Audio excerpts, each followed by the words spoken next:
Y siguiendo con temas legislativos, el día de hoy los diputados locales notificaron oficialmente al delegado de Tláhuac para que se presente en el recinto de Donceles, en el Palacio Legislativo de Donceles, y conozca así el proceso de destitución que se juega en su contra. Más del caso, desde luego, como siempre, por Edwin Hernández.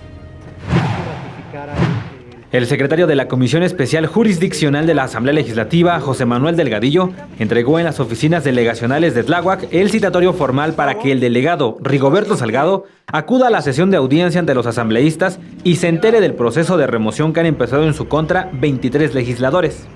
La causal que invocan los diputados que solicitan su remoción es si por sus acciones u omisiones se puso en riesgo la administración pública de la ciudad, evidentemente empezando por la delegación Tláhuac.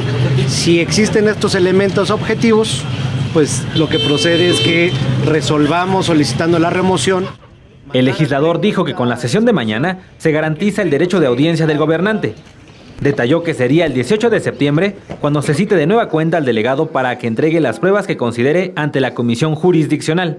En caso de que no se presente ni mañana ni en esa fecha y hora que se señale, se tendrán por ciertos los hechos que se le imputan y por tanto va a proceder la destitución del jefe delegacional.